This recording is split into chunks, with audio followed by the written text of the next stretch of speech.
Hey, salut tout le monde, c'est Chloé, experte numéro 1 en immobilier à Ibiza. On se retrouve pour cette nouvelle vidéo pour la nouvelle année après la pause de Noël. Donc je vous souhaite une très bonne année, on est le 6 janvier, donc il est encore temps pour ça. Je vous souhaite une superbe année et surtout de réaliser vos rêves. Donc on est de retour maintenant pour une vidéo par semaine, ou presque, parce que quand je suis en déplacement, je ne peux pas faire de vidéo malheureusement. N'hésitez pas à m'envoyer des idées de vidéos, comme ça je peux traiter tous les sujets qui vous intéressent le plus. Et enfin je voulais remercier tout particulièrement les personnes qui m'ont fait des commentaires pertinents, ça fait plaisir et ça m'aide à avancer. Mais maintenant entrons dans le vif du sujet. Faire des travaux de rénovation à Ibiza, mais aussi ailleurs, ça peut très vite tourner au cauchemar.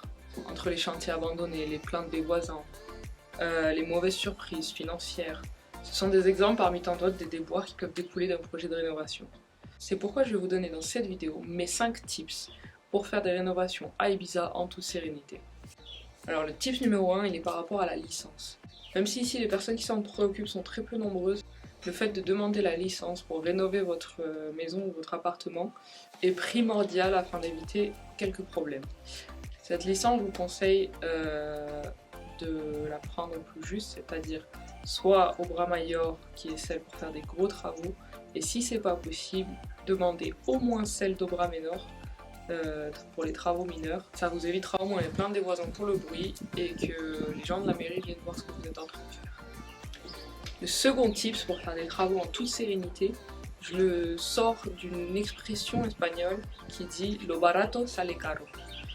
Cette expression elle signifie que ce qui n'est pas cher revient cher. Désolée pour les petits bruits d'oiseaux, je suis en extérieur donc il y a des aléas. Donc je disais, cette expression elle signifie que ce qui n'est pas cher revient cher. C'est une expression qui est tout particulièrement pertinente dans le monde des travaux justement. Un ouvrier qui va vous faire un devis anormalement bas ou qui ne rechigne pas à négocier une grosse partie du devis original, vous en trouverez beaucoup mais c'est louche. Bien souvent ces ouvriers ils sont prêts à tout pour obtenir le chantier.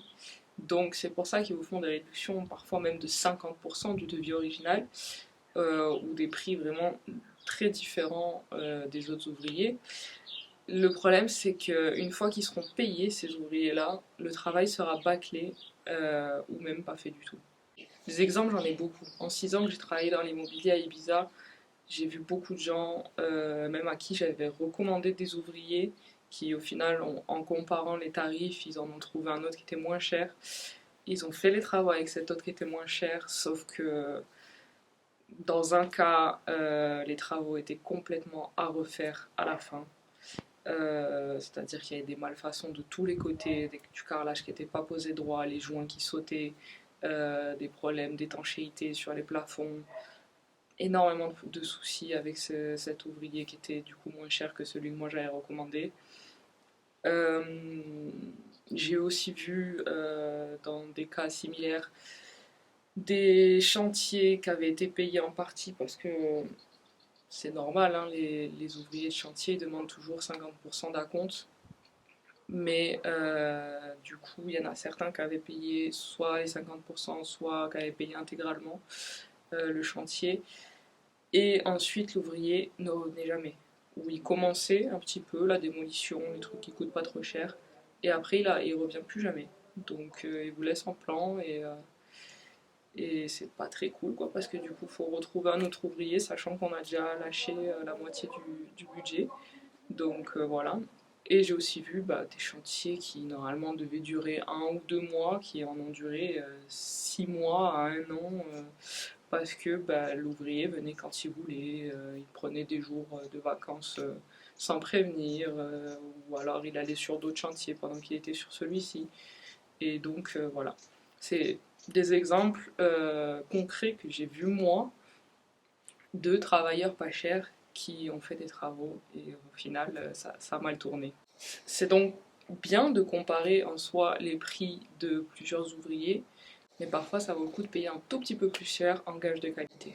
Donc, troisième tips pour des travaux de rénovation en toute sérénité, c'est de demander à l'ouvrier de vous montrer des chantiers qu'il a réalisés au moins des photos. S'il a des photos des différentes étapes du chantier, c'est-à-dire avant, pendant, après, c'est encore mieux. Et ça vous permet de vous rendre compte des travaux qu'il fait, de la qualité et pendant les étapes, vous pouvez voir s'il y a des choses qui vous paraissent louches ou pas.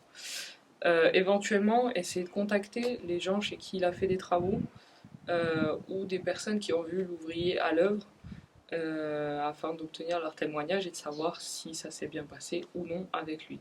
Ensuite, le reste, ce sera une question de feeling, bien sûr. Mon quatrième tips pour des travaux en toute sérénité, c'est de faire attention aux hommes à tout faire.